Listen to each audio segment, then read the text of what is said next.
I'm not going to say anything. Crock and Panelli. See, Yeah, we're live now. Oh no, don't. Oh, okay. I'm not All going right. down All that right, road. y'all. We're still figuring out the kinks of exactly what this show is called. We are going to call it Crocker and Panelli. All right.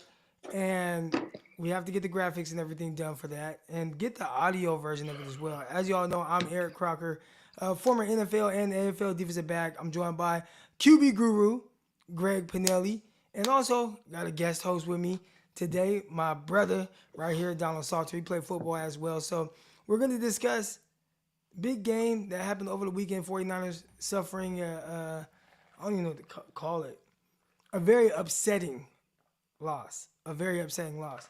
And I bring you on here to talk about different things like just the insight of being a quarterback and talk about a different perspective, right? Because a lot of my fans, they listen, not my fans, excuse me. A lot of our listeners, they listen to me all the time, pretty much every day.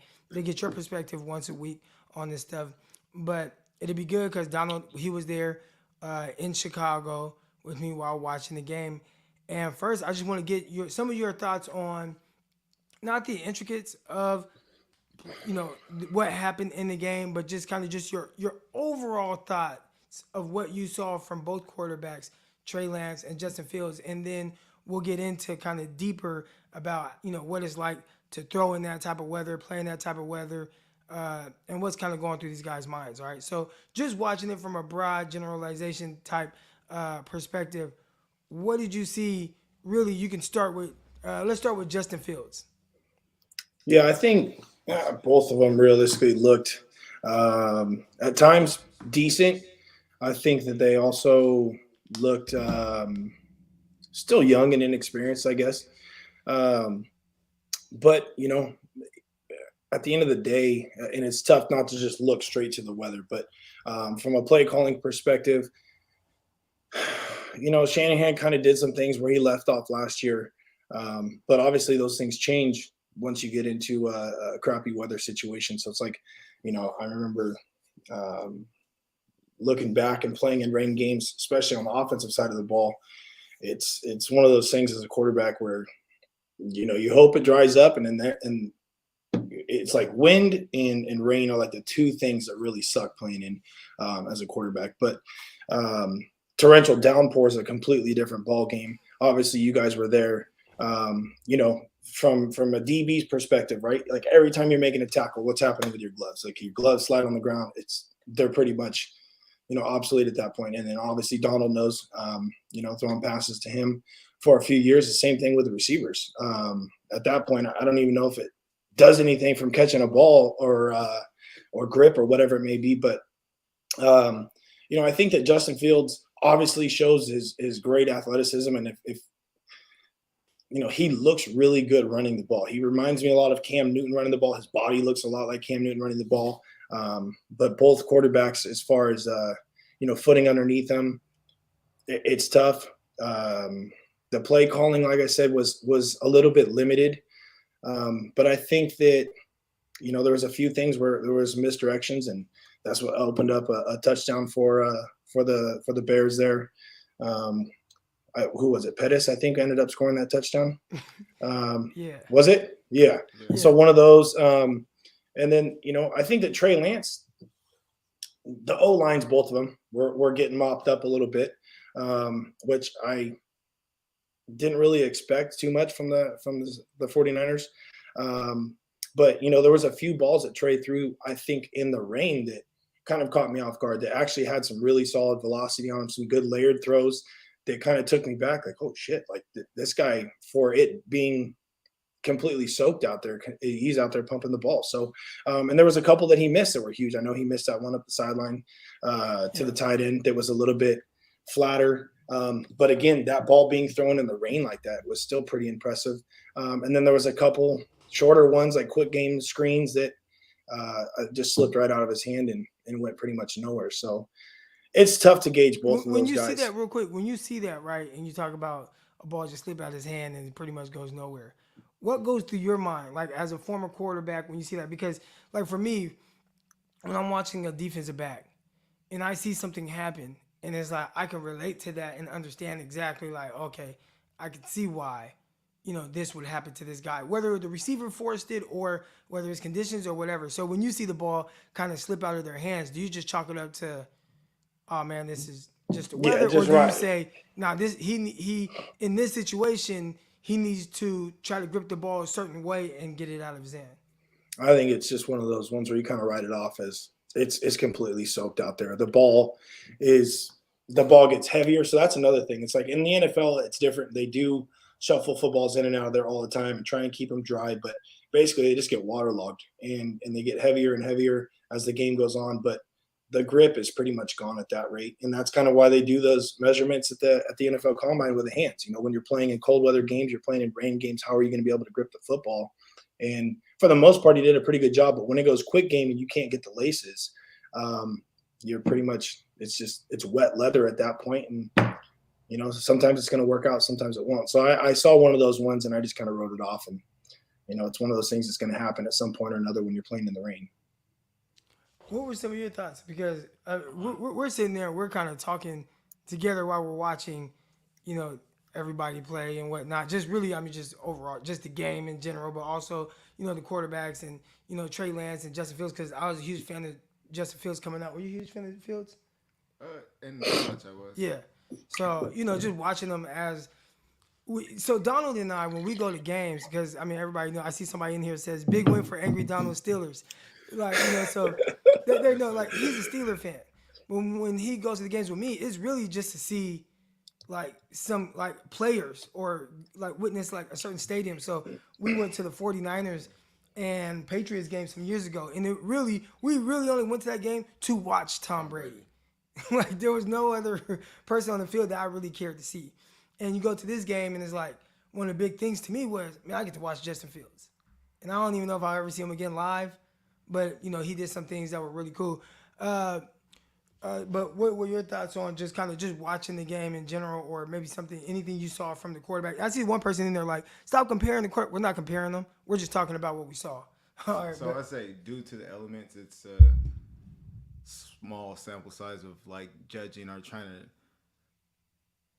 I guess, pinpoint the pros and cons of the quarterback play. But I would just say for the most part, like Greg said, Lance surprised me. He was ripping the ball in the weather, like you said. The ball gets heavy, and I going to the practices. I didn't see that, and then for him to make the throws he made, and even just to avoid some sacks or not to turn the ball over a lot really surprised me. Justin Fields too. I thought he did a very good job of getting down when he needed to get down and making it really, really hard on the defense. He got a couple penalties because of it. But yeah, he made a couple throws, but it wasn't overly impressive. Justin Fields really outplayed Trey Lance, everybody trying to make it seem. And to me, I think they played a similar game, with good and bad. And I just took it what it was worth. The conditions make it really, really tough to play in. And especially to the fourth quarter, it was just this is really coming down. It was a swimming pool. It's football can't be played in that weather.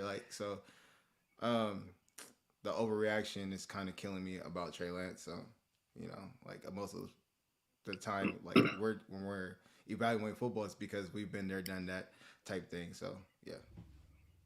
And I think realistically, in the rain is one of those games, especially when it's like that.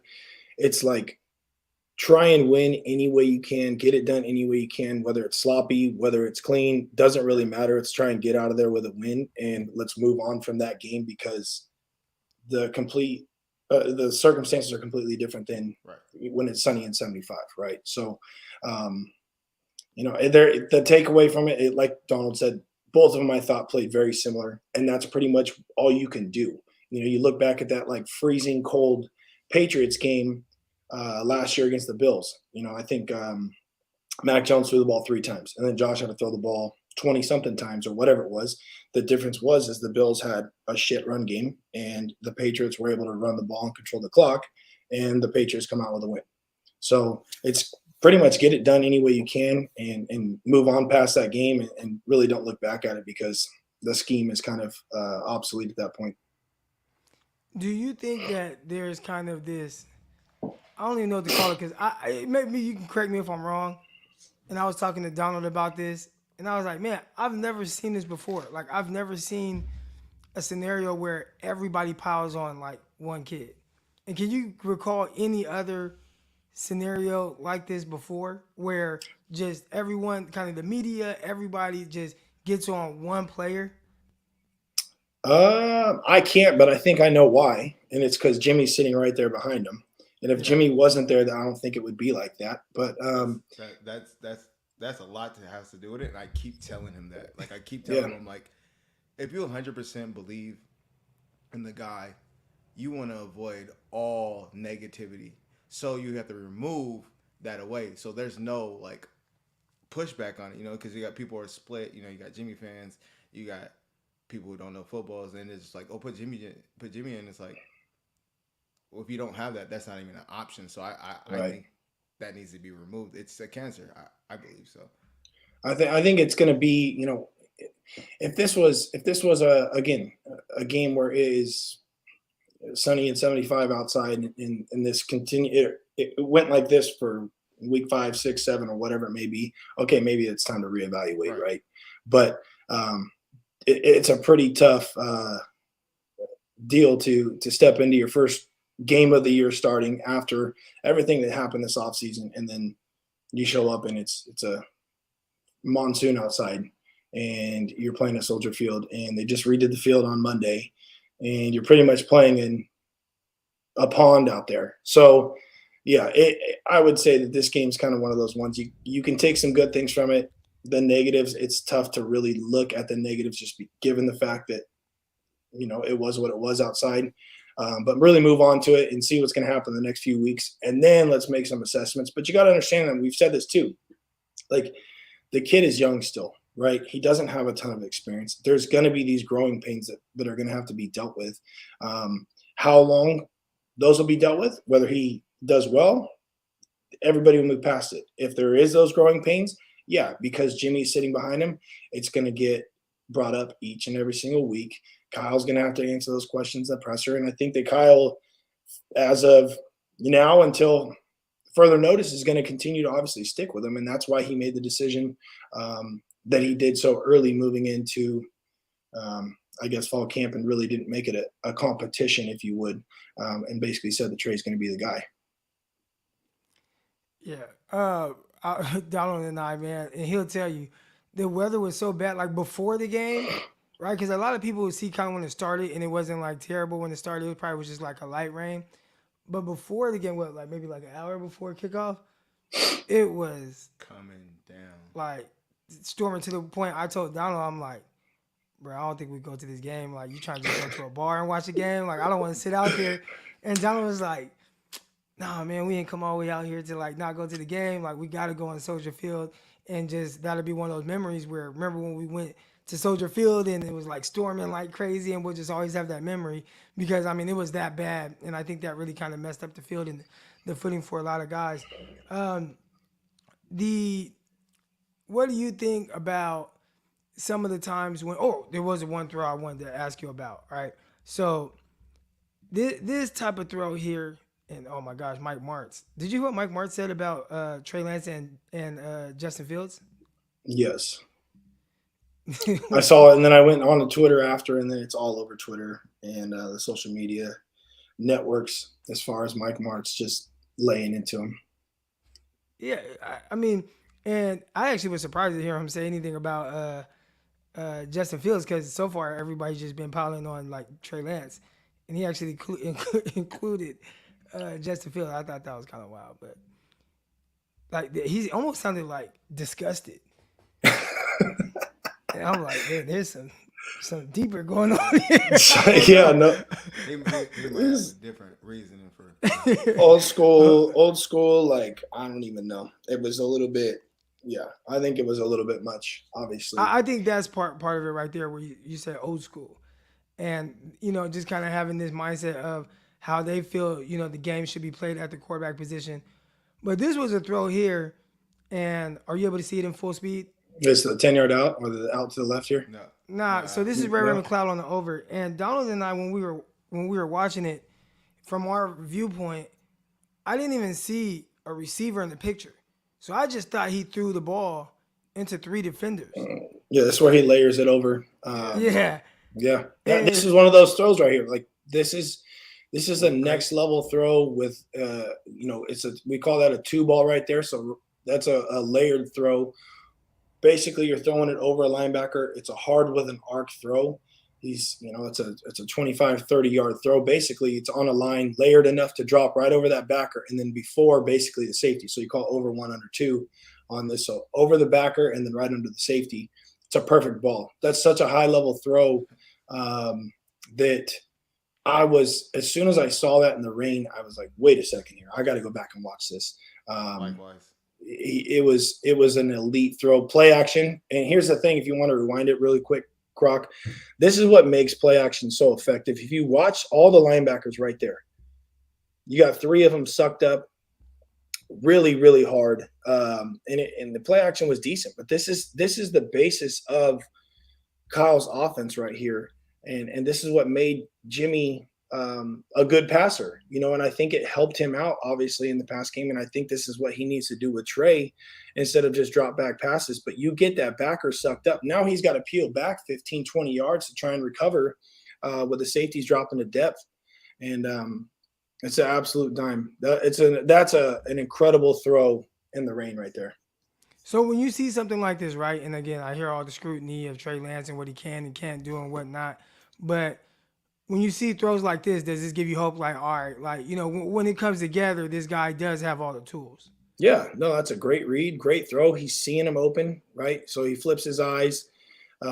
Basically what they're trying to do, so they swing out. Who's this, Mitchell? Or no, not Mitchell. Who comes around? Debo, right? So they're trying to pull that backer. In the motion, yeah. So they pull him out, and they're basically just high-lowing that corner out there. And then he tries to recover late because Debo's a non-factor now. But basically they're trying to pull these guys, and then it drops it right over the top. So it's just a high-low to the outside there. That's a great throw. Like, that is a killer throw. Even on a day where it's sunny outside, that's a badass throw. And then to do it out there in that weather, I was really impressed with that. And then he threw another one that was a 10-yard out, something we talked about the other day with Ron. That was a 10-yard out. Left. I'll look for that too, but go ahead. It was a 10-yard out to the left, and his feet were great. Timing was right, and he drilled it in there. And again, to be able to do that with the velocity that he had, given the weather, was really solid. So I'm looking for it right now, seeing if I can find it. I know they're called offensive pass interference. This isn't the play. Yeah, that's the first throw. I guess since we have this up, do I have it up? I don't have it up. I guess since I have this up, I can kind of just get your opinion of this. It seems a little bit more, I guess, cut and dry because it's kind of like just open.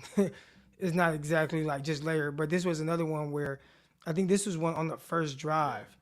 And my thoughts were, that was the first time where I was like, damn, he kind of ripped that in this weather because, I mean, it was already bad. When you're sitting in the stands watching the game, but this was another one of those. Yes, that rub concept right here, right? Huh? I think it's this rub concept. Yeah, rub, and then he throws them open. Yep. Yeah. So this one right here, you'll see they go in motion, try and pull. Good play action again. You get guys out of place. And that was a good concept right there where basically it's a rub. You're trying to cross guys up, and they did a good job. The DBs get tangled up there, and he pops wide open. But again, throwing him open, good throw, on time, leads him in the rain, not ideal, and he gets it done. Obviously, like going and looking at this, you're thinking, shit, the Niners are in good shape. We're driving on the field, and then Debo goes and obviously fumbled the ball, I think, two plays later and kind of stopped the drive. So, yeah. Lance also does a good job of climbing the pocket and keeping his eyes upfield, not feeling like he has to, panic because there's pressure coming. So I thought he did a good job all game long with keeping his eyes and feeling the pressure. And I like compared to Fields, where Fields he'll drop his eyes and let me get up out of here. Let me try to make a play. And I think Lance played more like a quarterback than Fields. Yep, no, I agree with you. There was another throw. I got to find that throw on the out because I think little kind of like details like that about when we were talking about with the quarterback coach of kind of tying your feet and eyes to the throw. Let's see if I can find it. But obviously it was a out route. They ended up calling pass interference. What kind of dog do you have? German Shepherd. All right. I was gonna say something else for online. I'm already know where you're probably going anyways with this, so just keep it to yourself, Donald. I'm on the same wavelength as you. Oh man, I'll skip a beat. Yeah, all right. I can't find that clip. I swear I saw it earlier. Then I'll find it. But while we're talking, but anyways, you have a big game coming up this week. San Francisco 49ers take on the Seattle Seahawks, and obviously there's probably a lot more pressure on Trey Lance, which we knew. Like if you lose to the Bears, there's going to be a lot of pressure on you to 100% win the next game, right? Like we knew that. So considering, I mean, they're talking about right now there's 60% chance of rain in Santa Clara on Sunday. So that's not. They said speaking to the mic, Donald. So you gotta get a little closer. Yeah, this week, obviously, anytime you play Seattle, and it doesn't matter if Seattle is down, if they're up, Niners are up, Seattle, it doesn't matter. Both teams, what could be at the top and both could be at the bottom, and you never know what you're going to get with this type of game between the two of them. And so I would expect it to obviously be jumping there at Levi's. I think that Geno played pretty well last night. I think a lot of people didn't necessarily expect him to do what he did, and I think there was a time in the game, and I don't know the numbers exactly, but he didn't have an incompletion for I don't know if it was 7 or 8 straight or something like that, or maybe even more than that. I think it was more than that. 13, something like that. So, he looked pretty good. I think he was working the pocket well last night. He made some good throws with pressure in his face. Obviously, they got some pretty solid receivers that are going to be tough to play against, but it's nothing they haven't seen before. The good thing is, and something that's always eating them alive, is that Russell Wilson isn't there to go running around in the pocket when things crumble and extend plays by 10 more seconds and whip the ball downfield to somebody. So but the way I think if was running around, they might they might have some. No, he looked good. Honestly, he made some plays yesterday where he stepped up and avoided pressure. And I was like, oh, he got out of that. I was like, wow. Yep. Yeah. So and he made some throws with guys right in his face, and completely ripped it. So I don't know. As far as Trey in the scheme, I would expect Kyle to bring out some things, that they probably didn't show this week, but very similar. I think obviously sticking to the play action game, making it a little bit easier. And we talked about that last year when when Trey first started against the Cardinals, his scheme was completely different than what he was giving Jimmy. So I think him progressing in the offense that we're in right now, or that we see, will be really good. Hopefully it doesn't rain too much, but I think it will. It'll be nice for Trey to play in front of the home crowd. Hopefully. But he said, hopefully. Boo that man. Well, because the Jimmy G train is gaining momentum. It's always had momentum. Rapidly. More rapid. I've never seen this. And like I tell E, I'm like, when you have a young quarterback playing, like you said, you got to live with the ups and downs. You got to allow him to make his mistakes and feel okay. I don't have to look over my shoulder and play. So it might happen a lot sooner than later. I see right here. How would that affect you, Greg? Just you're looking to be the guy, but you're maybe taking over, and there's this other guy that everybody loves. The fans love him. He has a pretty jawline. How do you go out there? Pretty jawline. Yeah, okay. It's the perfect chin or some shit. So you gotta go out there, and I mean, Greg got the mustache though. I know it's so. Do you just approach it okay, I'm just gonna go out there and just do my best, or is there this kind of, I don't want to say pressure, but maybe does it make you go out there a little more tight?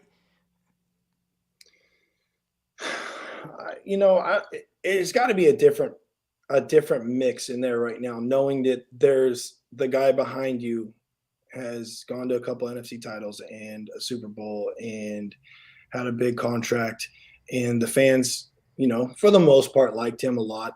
And now you're stepping in. Basically, after 1 year of being there, you got to be the guy now. I think the vibe is probably a little bit different than just somebody who was in front of them that sucked, and now they're the backup. Where the capabilities of Jimmy are basically awaiting. I know he's got to feel a little bit of pressure at some point, but I think that comes from Kyle reassuring him that this is your team and you're the guy, and guys are playing for you right now. They're not playing for Jimmy. So for the time being, you got to just go out there and do what you can. But I'm sure at some point or another, given the fact that, let's say things go south a little bit on Sunday, which hopefully they don't, then yeah, I saw somebody say there's going to be the Jimmy G chance. I'm sure it's going to come up if that was the case. And then we'll see what happens with that mindset. But, to play in the NFL, you got to be built a little bit different. You got to be mentally tough. You got to learn to deal with a ton of different crap. I mean, look at Dak Prescott the other day. Poor guy gets hurt, right? It's not his fault. Lineman get backed into him. He throws a ball, breaks his damn hand or whatever it may be. I think he broke his hand or broke part of the thumb, and he's running off the field and getting trashed on at him. So it's like, how do you really, and that's a certain amount of fans, right? There's just going to be those certain, you can't judge the whole fan base off of, a couple people, right? We said it though. We were like, I was like, they're about to start booing Dak Prescott. Yeah. So it's like, last night they booed Russell Wilson. And it's like for different reasons though. But for different reasons, I get it. But like the dude did what he could in Seattle for 10 years. And that was pretty much like without Russell Wilson, and I'm a firm believer, without Russell Wilson, Seattle would have won 5 games a year, 6 games a 100%, year. 100%. Because if you watch him, what he did in creating space and moving around in the pocket, the guy is very, very elite at doing it and very elite at throwing on the run. And he did that so often against the 49ers where you think he's sacked and then sure enough, he's out of there. They convert a 3rd and long where he's throwing touchdown passes. It was like over and over and over again. And so they ended up booing him last night. And there was actually a ton of orange jerseys in there too, which I thought was funny. So I would have loved to be a fly on the wall or have a seat in the stands and listen to the Broncos and Seattle fans yell at each other over Russell Wilson. I see a cool kid here, and he basically said that y'all gonna use the rain again for another excuse, and I don't think any of us said like use the rain as an excuse. I know I didn't. I don't think Greg did. I don't think Donald did. I think we acknowledged that it was a crappy situation, but for both teams, like the rain is not why the 49ers lost that game. The 49ers lost that game because they were super undisciplined. They had several penalties on 3rd down on defense that kept drives going for the Bears that ended up resulting in win. I feel like, remember when I looked at you, I was like, bro, the Bears even trying to win? They were running on 3rd and 8, 3rd and 7. They're running the ball. I'm like, this team not even trying to win. And the then Niners you had bail them out by getting a face mask? Yep. The Niners, I think, had 12 penalties, I think, for like 90 or 100 yards or something like that. To the Bears, 3 penalties, I think it was, 3 or 4. Like, you lose that like by that wide a margin in the penalties, and then you also lose the turnover battle. Albeit by 1, but you lose that turnover battle in those. Like, yeah, you're gonna lose more times than not. Yep. You can't do it. And I mean, look at the game last night. We watched the Seattle Seahawks and the Denver Broncos. What was the difference in that game? One team turned the ball over twice on the goal line and had like over 100 yards in penalties and like 15 penalties or whatever. Like, that's why Denver lost. It wasn't necessarily like, oh man, Seattle, they're coming. Yeah. Now Geno I thought he did well. It wasn't like he just lit it up. He was highly efficient. Yeah. I mean, he threw for less than 200 yards. So it wasn't like he was like pushing the ball all down the field and creating all these explosive plays. He did well with that. And that's good. That would be good enough for them, especially if you force multiple turnovers on the goal line and the other team commits 100+ yards in penalties. Like, you'll lose. So that's why the 49ers lost. It had nothing to do with the rain. All right. I did want to get your take on this throw here because I've heard different things or seen different things from people. So I just kind of want to get a quarterback's thought process on this. When now you have a slot fade, I mean, he just runs right by him. I don't even know what the nickel was doing. Maybe he was playing the sticks, and that was clearly wrong. All right, but actually, it wasn't even playing the sticks. I can tell you exactly. He got what happened. torched to the outside. Outside him. Well, not only did he get outside of him, look at his eyes, right? So his eyes are back here to the quarterback. Now watch this. Where's his eyes at? Still back at the quarterback. And I tell my guys all the time, you run faster looking straight ahead than you do looking back. So when you do things like this, you allow Juwan Jennings, who runs a 4.7, he literally ran a 4.7, to separate by 4. I mean, come on, right? So that's defensive back. Like that's on you. But as far as the throw goes, all right, and that's what I want to get your opinion on. When you see a guy like this, and maybe it has to be in his head earlier that he missed a guy, right? He missed Tyler Kroft trying to make the perfect throw. And that was a touchdown, walk-in touchdown. So in this scenario, do you say, okay, I need to make the perfect throw and lead him and hit him in stride? Or are you like, I just need to get him the ball because he's open? I mean, by the time he throws it, obviously they're even, but he sees him probably looking back, and I think he likes the matchup. If you go back to like the pre-snap look there. Oh, okay, so hold on. So you're saying, go back to the pre-snap. Oh, yeah, you're right, because right here when he pulls the pin, yeah, he hasn't run by him. And it's 3rd and what on this one? It's like 3rd and 10, 11. Yeah, so he's got the under right. So right there, just that look right there. And pause it real quick. About 7. About 7. Yeah, 7. So he's got an under right there. And based off the leverage, he liked it. These guys playing outside. And he can obviously tell they're probably going to roll to one high safety based off of the depth of the safeties right there. And he's playing inside leverage. So his job is basically, he knows he has inside help. So he's okay with getting beat inside because he has that deep safety inside help. And basically he just gets routed to the outside there. So he's playing outside shade. He stabs him inside and then goes back out. And I think that's just one of those throws where you basically got to trust your receiver to go up and get it. You're going to throw him to the sideline, which is basically your friend at this point.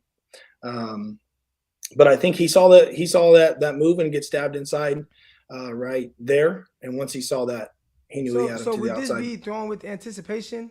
Yeah. Or, I mean, like, how would you? Because I mean, I just kind of looked at it like, okay, oh man, Juwan Jennings, he ran by him 5 yards. Like, okay, that's a layup throw.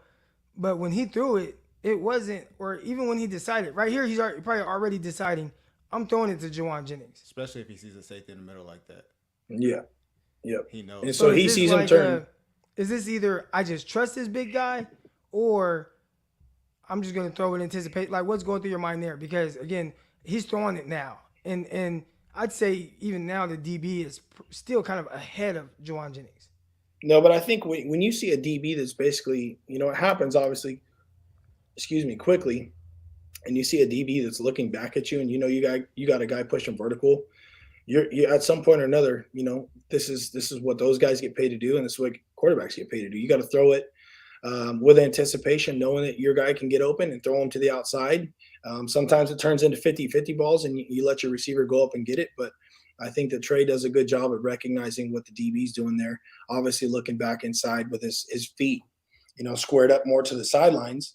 And he makes a hell of a throw on it. Again, it's one of those balls. Yeah, if it's sunny outside, he probably rips it down the field and it's probably a touchdown, right? But given the fact that the ball's, weighing probably a damn near a pound at this rate because it's so wet, he ends up making a great 45-yard throw or 40-yard throw. That was a strike.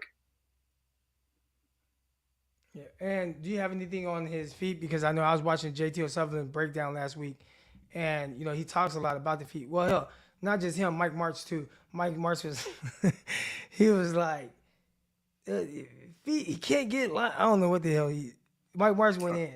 But I don't see anything really, really long. Really wrong with his feet. Though people are probably gonna say, "Oh, he's got a long front stride." But here's the thing: at the end of the day, you can't. And I tell guys this all the time. Like we train, we train during the week or we train in the off season to try and make these things happen muscle memory wise. But when it comes time to a game, all of that stuff goes out the window and you got to play, right? I don't think Kyle, again, if he throws it a little bit more over the top, maybe it's a touchdown. But I don't think Kyle's going to sit there in the quarterback meeting with Trey Lance and say, well, because you had a long stride on this, or because you stepped too far this way, whatever it may be, that's why we didn't get a touchdown. He made a good throw. He gave his receiver a chance at completion, and you're moving the chains 45, 50 yards down the field at this rate. So he has a good base there, steps into his throw, his feet are aligned, and he delivers the ball. I don't think there's anything really to overlook on it. So that's my take on it. I don't want to overanalyze, especially on good throws. Yeah. Donald, someone said, can your friend rap? First of all, he's my brother. He's not my friend. And then they asked if you could rap. Nah.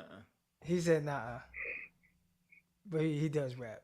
I'm very curious on why they are asking if he could rap.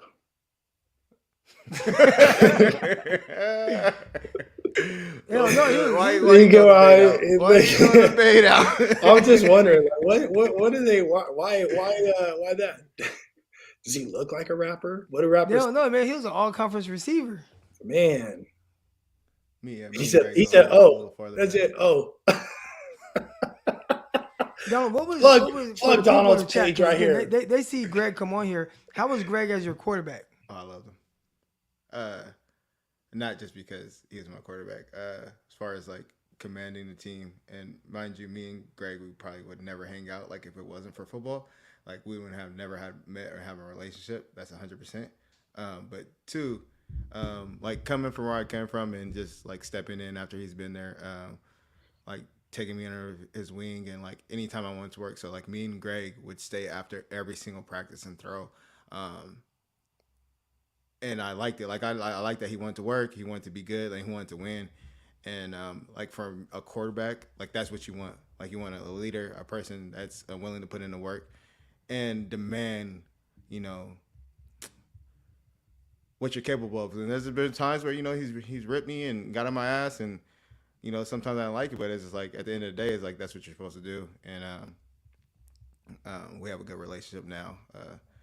Like I said, if we didn't have football, we would have never been friends. But because of football, yeah, no, I appreciate it. I was telling my wife the other day. She was asking, and I was like, when they first, and we talked about this a couple of weeks ago, when Croc showed up with the dreadheads, and you walked up the other day, or you walked up that one day to the football office. I was like, what the hell? Like, who are these dudes? Because we had some dudes from the Valley, and we had some guys from Fresno, but none of them had the dreadhead look. That was like the Laney College guys and the Chabot guys, the Bay Area dudes, right? That kind of had that look to them. Right. So I was like, what the hell? Like, what is going on with these dudes? Like, who are they? And then obviously, fast forward and back in the day, it's funny because I know you remember back in the day, nobody was allowed to call you Donald. Nobody. Everybody called you LB. And Crocker was the only one that was allowed to call you Donald. And I always called you Donald just to try and piss you off because I didn't care. Yeah. And I was like, what is he going to do? Like, what, you going to get pissed off at me? Well, you're not going to get the ball in. So, like, I'm just going to call you Donald just to mess with you over and over. But, no, Donald, for those who weren't on a couple weeks ago, Donald was a reliable receiver, but probably, and I told Croc this too, a good leader and knew when it was his time to talk, knew when it was time to keep his mouth shut. He was a good motivator, but probably one of the best blocking receivers I've been around. And people really don't realize how important that is, especially in the run game. Downfield in the run game, in the quick passing game down the field. I got clips of Donald just laying dudes out. Delta College guys. And I remember it was that game against Delta. And I know you had a little bit of anger built up because of the Delta College stuff. And I still have the clip, and I'll find it. But Texas Mike catches the ball, and Donald comes across and absolutely levels this dude. Cleaned house on this dude. So Donald was a great player, good solid teammate, and I always appreciated the work too. Appreciate it. All right, well, I don't have much more left to add. I do got one more question. As far as Trey Lance goes, what do you want to see from him against Seattle. Like based on we Rain watched or them no week rain? one. I mean, I'd say just in general, right? Because I would say there would be two different. well, do you think that you should look at it from two Your different? yeah, well, expectations, right? You can't go into the Bears game and watch that game if it had the same weather situation, and like your expectations of him to be a lot more different, right? I get what you're saying, I As think Donald. far as I it's do. sunny, like Greg said, sunny, or well, yeah. we're playing like your expectations would be a lot different because I'm sure they can call different plays and allow it to open up a little bit, and there's no you can't justify it. Right. No, and I get what you're saying. I get what both of you are saying, but and that was my thought too, Donald. Is realistically, um, I think that we get to see a tidbit of what he could do, given what it was, what the weather was. But just continuing to be a leader, I think that's the biggest thing. What I'd really like to see is the O line step up.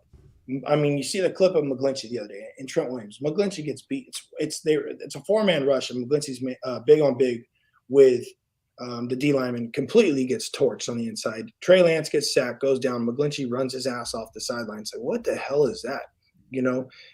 In my opinion, if that was like a Tom Brady or a Peyton Manning or somebody else, even probably Jimmy, I don't even know.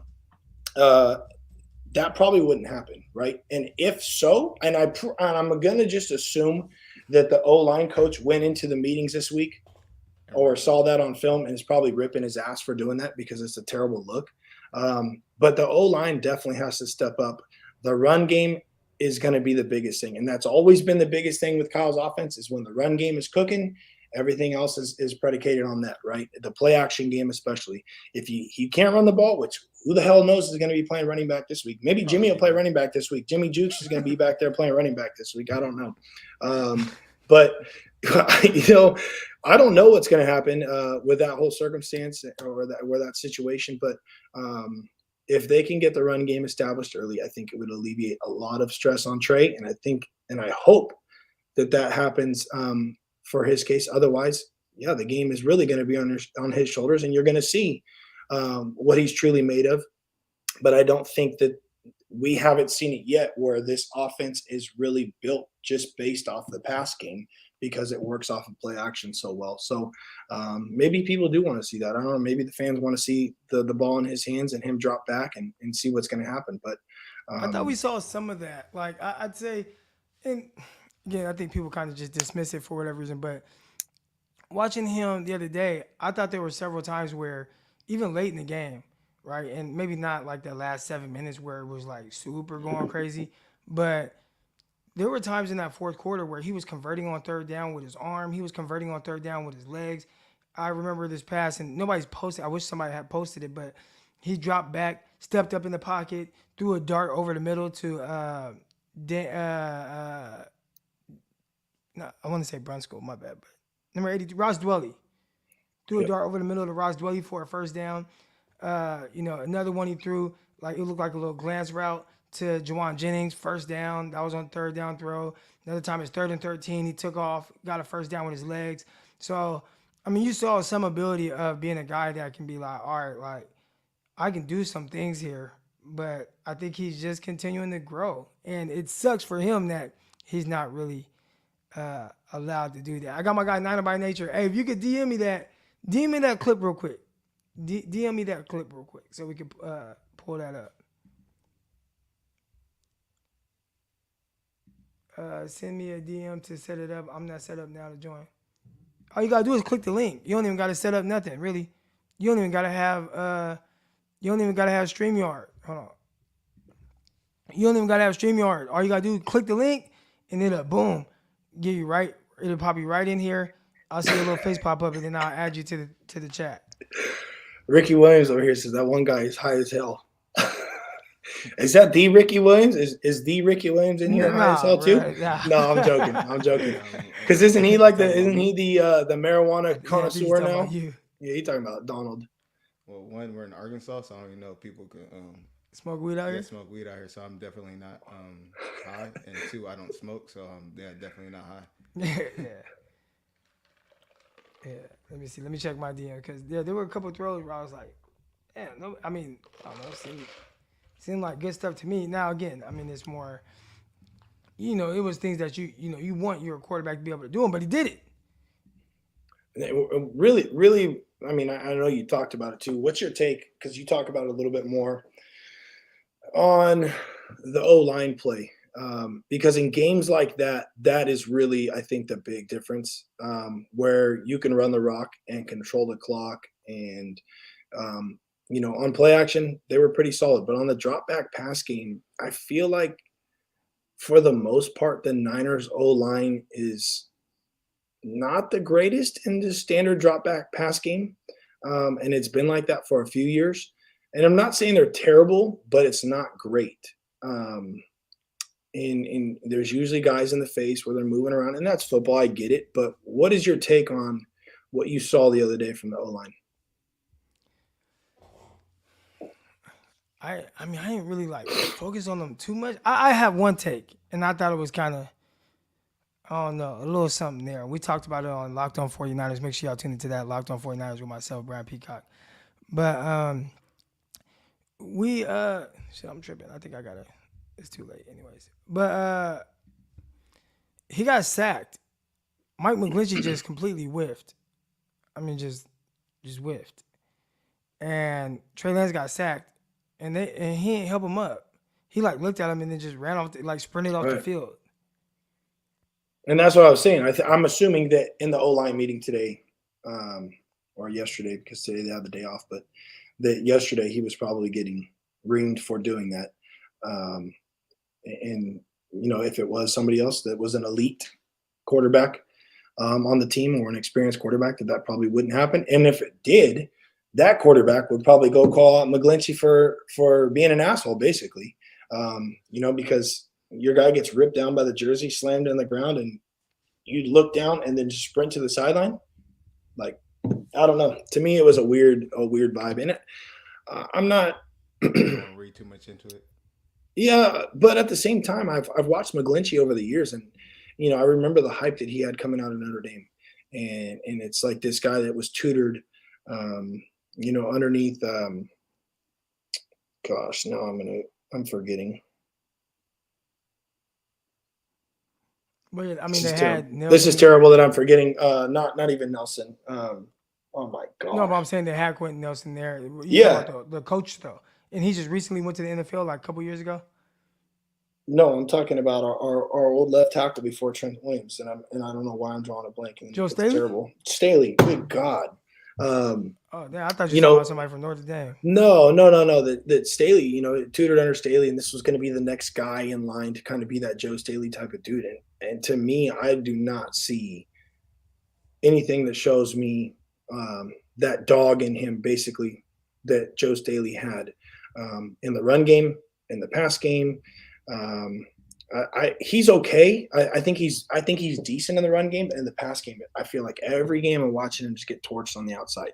And Jimmy used to have to step up and roll out or do his thing, or he's getting cracked. And we saw it the other day with Trey. So I'm very curious what's going to happen with McGlinchey, moving forward from here. It wasn't ideal, and it hasn't been ideal.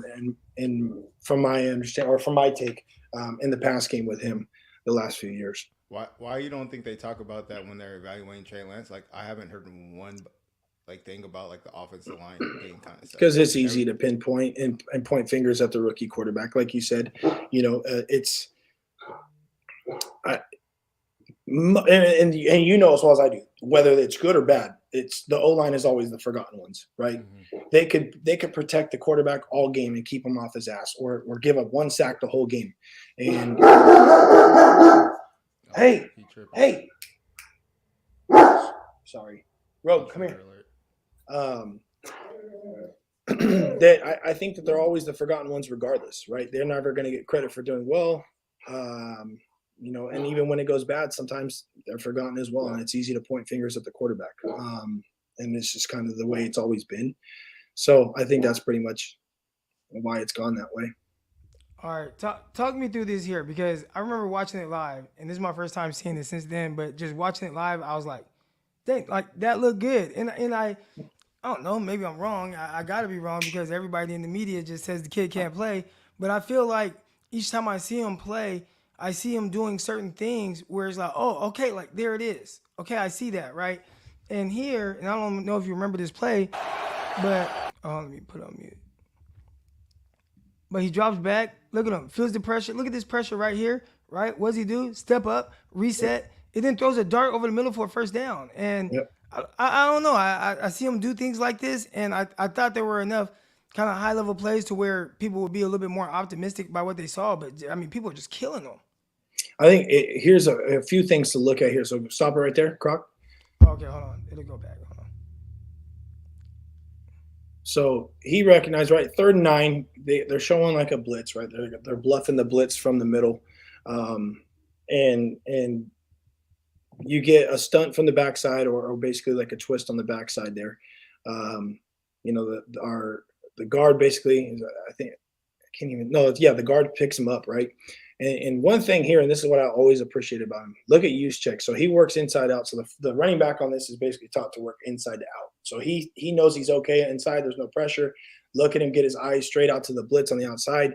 Trey's got his eyes up the field. He's not even looking at pressure. He's feeling it, and he does a hell of a job. So with this right here, that slide right, go ahead and play it. Right there is a little conflict climb. You can call it a hitch, a conflict climb where you're basically ripping through and reestablish your base and drive it right back down the field. What we do have there is, go ahead and rewind it. Right here. No, go back just a touch. Like take it, drag it back there. If you go ahead and look at our center here, I don't know what the hell he's doing. And this is the problems that I'm talking about, right? Like that stuff is not ideal. That stuff can't really happen, right? So like you get and back it up just a touch more, Croc, to the pre-snap. Oh, pre-snap? Yeah. So right here again, they're showing pressure. 4 down front, so it's a 40 front, showing pressure up the middle. So there could be 6 that are coming. That would be man at that point.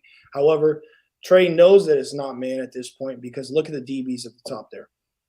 You see 2 DBs playing off and soft, and you know there's no way you're going to be able to play man coverage off and soft like that. So he already knows his zone coverage. He's not faked out by it. He knows he's got protection for it. Otherwise, he would readjust the protection on this. But he knows those guys playing up top aren't playing man off and soft like that. So go ahead and click it. Yes. So you get a Go ahead. That's just Donald's phone. No, I was going to say, go ahead and play it. Oh. Right there. So those guys bail out, and basically it becomes almost like a zone blitz, right? So this is that's what this is called. It's a zone blitz. If you look at the end peel off here on the bottom, he peels off on McGlinchey's side. Now he's sitting zone underneath, basically to rob anything that's going to be underneath here.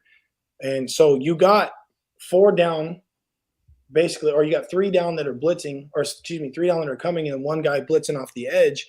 And this is a zone blitz, but you still have 4 coming. So you got 5 guys to block 4. We're fine on this. And I think the center, he gets confused on this call and obviously doesn't pick up anybody, when in reality, if he kept his head up, he's probably helping out that guard there, and Trey never even has to step up into the pocket. Right.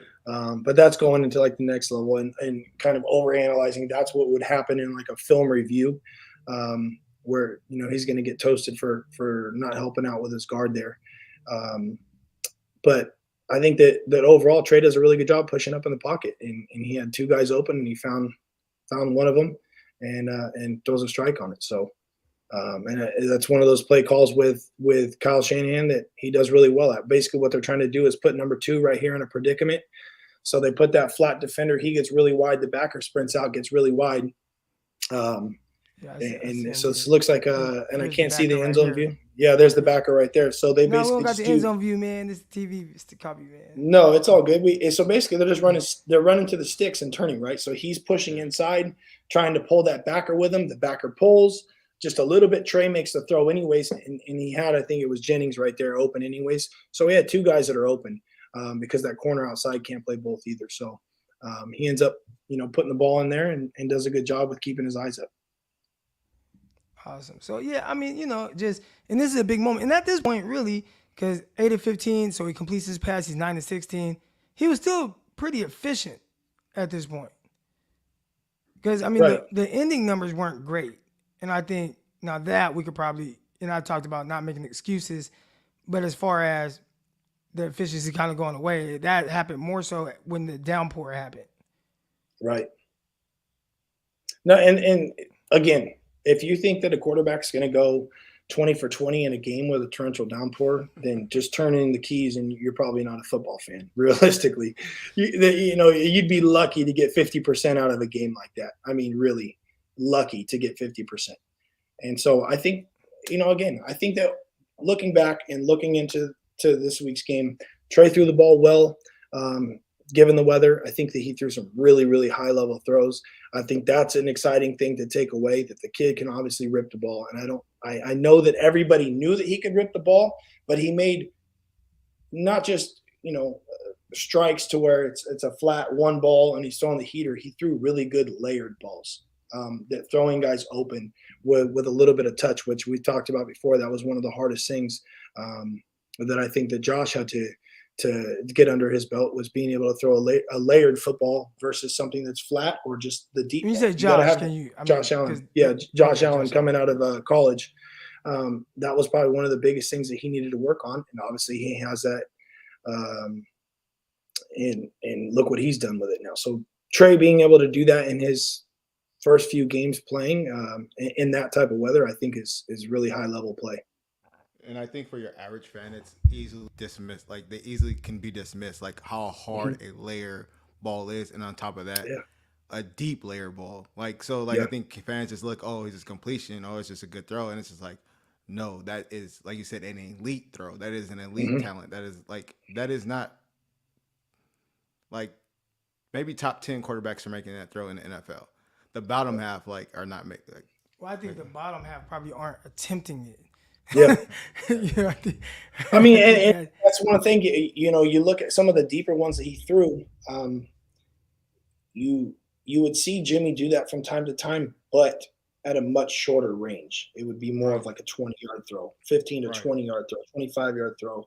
And where he's doing that, you're like, okay, that's kind of why Shanahan really likes him, because he's able to do those things different, right, than what we've seen in the past. So, no, I think it was some exciting stuff. Obviously, if we win the game, I don't think the critics are going to be as harsh, right? If Trey throws one more touchdown, whether it be on the goal line or not, I don't think the critics are going to be as harsh. If Jimmy's not behind him, I don't think that the critics would be as harsh. And it's tough. I was like, my dad texted me, my uncle, my brother's texting me, and buddies texting me, and people are going crazy. It's like, listen, let's give the kid a few games to play outside of the rain before we go ahead and just absolutely blast him. I said the same thing. So, I'm excited for him this weekend. Obviously, I hope it doesn't rain. But if it does, I don't think it's going to be raining as hard as it did in Chicago. So it might be a little bit easier to throw the rock and open it up. But hold on, we got some more throws for you. Hold on, because you've been doing an awesome job breaking these throws down. All right, so shout out to my guy, Niner by Nature. He's been he has all these cut-ups from the TV copy. They're probably gonna flag my show. We won't get any money for it, but it's cool. Get this stuff for y'all. So here's the one, and again, this is TV copy, so you don't have the luxury of the all 22 back view. But just in the sense of, and we talked about this, aligning your feet on a throw to the left. Yep. How is he doing here? He does a really good job. I'll try to back it up a little bit.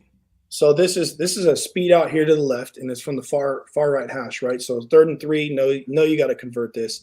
And this is something, if you look at the inside of the field, this is something that Jimmy threw over and over and over to the inside of the field there, where you got like a dig route. You basically got like a sit underneath and then a dig route, right? So you're trying to pull the linebacker. Jimmy would always throw the dig. It almost seemed like he would force the dig too much sometimes, and that's when he missed high occasionally. But, he likes to match up outside. You got, and I can't, again, we don't have the end zone view, but based off the look on the bottom, I think it's more of like a combo coverage based off how the DB's playing on the bottom, where it might be man. No, it's not even man. It's a zone. I can't really tell. It's obviously a one high safety zone. It looks like 3, but I don't think it's. Yeah, I think it's I some think kind of match. it's some type of match coverage, obviously, on the bottom here at least. So, anyways, back to Trey Lance. I think this throw is a timing route, specific time route. It's a 3-step out of the gun under center. This would be a quick 5 or rhythm 5 drop, where as soon as you hit your 5th step, the ball's basically got to be out of your hands. And so this is one we talked about the other day. You got to align your feet, especially going to the left. The ball, you really want to step downhill to the sideline, cut them off with a front step. The ball is spinning back in towards the field. So it's going to want to move back in towards the field a little bit. For those who don't know, if you throw a football and the ball is spinning to the right for a righty, it wants to move a little bit more towards the right. So you got to kind of miss outside a little bit more. And he puts it right on him. It's a touch behind him. But again, being in the rain, I'm not going to really make too big of a deal about it. But he hits his 3rd step. He gets his feet aligned at the top, and he's on time with that ball. And look at the actual, again, being able to throw a ball flatter like that in this weather, elite. That's a really strong throw for him. I think that's a huge takeaway, being able to make that throw in this weather. And would you say the reason why Lance is throwing that ball because his arms are a lot stronger and Jimmy didn't trust that throw, so he always come to the dig? Yeah, I think so. I think that, especially in this weather, right, it's a ballsy throw, right? You miss that throw a little bit too far inside. You're going to see it go 6 the other way from Johnson there. We saw that and not to, rain on Justin Fields' parade, but he nearly threw that interception to number 31 on the 49ers, Gibson, where it didn't quite get there. And the guy had the opportunity to really kind of jump. He just dropped the interception. I'll tell you this. So that's what you're kind of playing with when you throw this out there, right? With that timing. I mean, even outside of the rain, it's a ballsy throw, right? Like that far throw from the far hash. You really gotta step into it and make sure that you're gonna miss in a good spot if you do miss it. I'll tell you this, I would say probably 10% of quarterbacks would probably make that throw or try and make that throw. I know I probably sit my eyes right back to the middle of the field, knowing that that's a 25-yard throw in the rain on a line like that. That was really good. Because even if Jimmy, like you said, Trey Lance, you said pre-snap probably out there. Here's the fullback use check. Well, not forced, he makes that throw. Even Jimmy, if he likes that matchup or he likes that pre-snap, he's still not taking a chance and throwing. Yeah. Yep.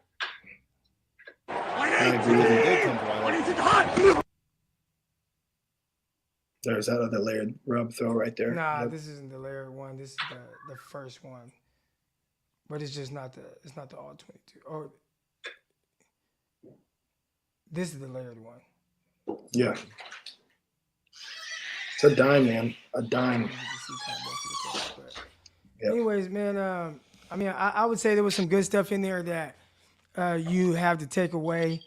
And the tough thing is for me, who's somebody who's kind of looking at the bigger picture and not so much tomorrow, I look at those things and just saying, all right, keep building on these, keep building on these things. Right. But it's tough when it's no, you got to win Super Bowl today. And I think that's the tough spot that he's kind of in, where you do start to see the ability. You do start to see, like you said, some of these throws are things that people aren't really attempting on top of what he did with his legs in key situations. But, you lost. And I think that's the part, and you talk a lot about Josh Allen and what Josh was able to kind of be able to play through, because there was no Jimmy Garoppolo behind him. It was goddamn Nate. Well, not Nate. What was Nick Mullins, and then the other one? No. Who did Josh Allen have behind him? Oh, Peterman. Nathan Peterman, maybe? Yeah, Peterman. All right, so when you have Nathan Peterman behind you, you can just kind of go out there and you can grow and you can learn. And it's tough because I don't know. I mean, you look at these throws that you're talking about right now. I feel like I see growth with Trey Lance. Yeah, I agree. I think he threw the ball. There was some throws in this game that he threw better than the Texans start last year, which I was at that game. I think that he threw the ball with confidence, and that's the biggest thing. Go out there and rip it. and he did a good job of doing it. Whether you're going to miss some or make some, Right. it is what it is, right? And that's what's going to happen. And that's football at the end of the day. It wasn't their day. There was a bunch of penalties. They lost the turnover battle. It was sloppy outside. It was a sloppy game on both sides. You know, if you go back and look, I'm sure that the Bears fans are taking some things away. Yes, they got the win, so it's easier just to forget things. But realistically, yeah, it was just a sloppy game on both sides. I watched JT Sullivan's breakdown of Justin Fields. So if y'all haven't checked that out yet, go ahead and check that out. I'm pretty sure he'll have the Trey Lance one out pretty soon. He's not going to miss that opportunity. I mean, that's 100,000 views for sure. So I'm pretty sure it'll be out pretty soon. We might need to get him on at some point here. I know. I saw, gosh, who was it? Maybe my guy Jesse. I think my guy Jesse is getting him on his podcast Friday. So he's going on the 49er podcast. But we got to get him on here. And, man, by next week, I'm going to have everything set up. This will be on a different YouTube channel. We're going to do it. All right. We're going to have the audio version of this. And we definitely have to break down stuff like this because I think these type of videos and the nuanced analysis that you gave, I don't know, man, they're not getting that like that nowhere else. Bro. And I try and keep it a little bit lighter. Obviously, there's things you can dive in, and you guys know because you've been in football meetings of the intricacies of defenses and the alignments and protections and breakdowns and things like that. And it just gets to the point where it's like, for most people, like, what the hell is he even talking about? So try and give the little tidbits here and there. When you see the video of it, I think that helps. Like we were watching the video, You're breaking it down and you're watching the video. So even some of the things you're talking about, like, I mean, there was some terminology there I hadn't heard, but as we're watching the video, I get a clear picture of exactly what it is that you're saying. Right. Niner by Nature has a question here. It says, Greg, how is Trey processing ability from the pocket? I know you didn't just go through and watch every pass, but I guess just kind of a broad. I think that I don't think it was bad. I think that the Niners offense based off most of the Niners offense based off of play action is 1 to 2. Right. Then your check down reads, right? So it's not full field scan, pure progression.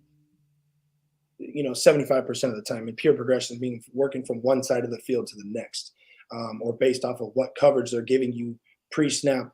This is what you're doing. Yes, right. He does see pre-snap coverages, but a lot of it's based off of play action, getting guys to get out of place, and you might read.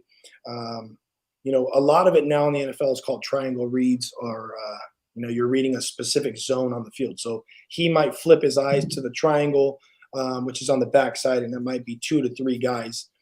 Or it's that triangle zone where our routes are working against it or with it, and you're basically trying to get guys out of place, and you get your eyes to the zone and not necessarily a particular player, if that makes sense. So I think he's done a good job. I think he did a good job at that. But again, overall there is going to be growing pains. You can't expect a quarterback to come out and throw 50 touchdowns in a year and 0 picks. The best of the game are going to throw interceptions, and it's just going to happen. I think that you go back and look, and we talked about this last year.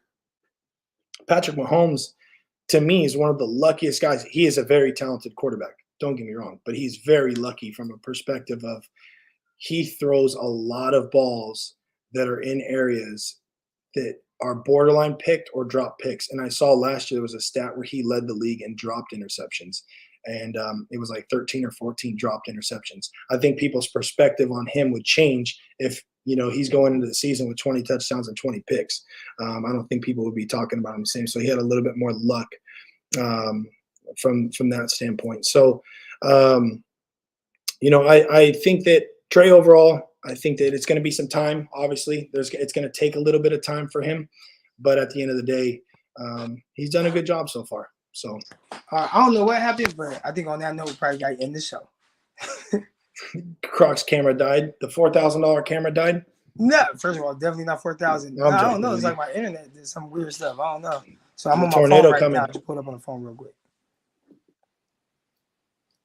Low-key, the phone video is pretty clear, by the way. I must say. Yeah, I'll give you credit for that. I might have to start using my damn phone instead.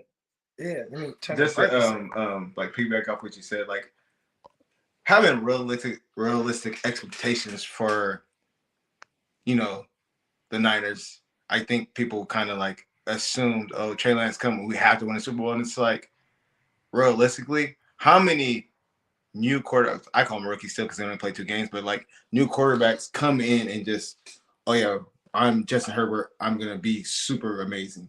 Like, no, you have to live with, like, he's gonna do some dumb stuff. He's still learning how to play football. Like, right in college, he didn't even play that much, so he still has to get the reps. He still has to see the reads. He still has to face adversity and see how he's gonna react or respond to it, and that's going to happen all year long. So like the expectations of winning the Super Bowl, I think is just not realistic. Like, I don't care how good your team is. Like, a very young quarterback coming in, like, you just have to know, like, there's going to be some games or some throws he makes, and it's like, oh, that's amazing. And then there's going to be some stuff where you're just like, that was so dumb. So hold on, because Donald, you're a Pittsburgh Steelers fan, and y'all had Ben Roethlisberger, and you remember him coming in. They won a lot of games.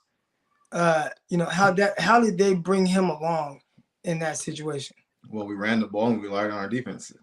Yeah, we had a very strong defense, and like we didn't ask much of him.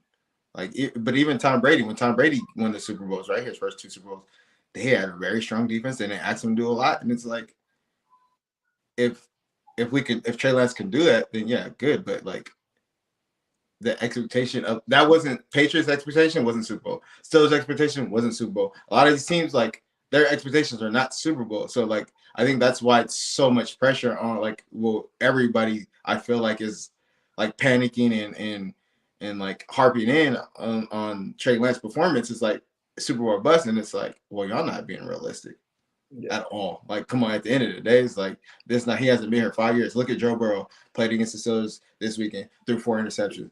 Matthew Stafford, he threw 3 picks. Like, if we're talking about Jaguars quarterback Trevor Lawrence, he had a whole year and it wasn't exceptional, right? Trey Lance in this one game has more coverage than Trevor Lawrence had in a whole year. So like, expectations have to be realistic, and I think fans just need to calm down, take a step back, and kind of just like accept that, like, we have a young quarterback. Let's try to win 9 games. Let's try to win 10 games instead of like Super Bowl buzz.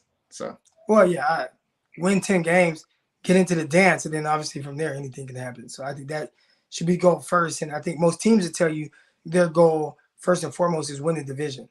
So right now, 49ers, like, that's what you beat the Seahawks. You know what I'm saying? Like, that's what, don't worry about the rest of it. Don't worry about Super Bowl. Don't worry about any of that. Right. Worry about beating the Seahawks, who right now lead the division. So, yep. But all right, y'all, that's going to do it for this episode, man. Again, we're going to come back next week and everything's going to be tight. We will probably be on a different channel. I'll boost the hell out of that on social media, on Twitter. So make sure you follow me at Eric_Crocker. And of course, we got Greg Panelli here. Follow him at Greg Panelli on Twitter. Greg_Panelli.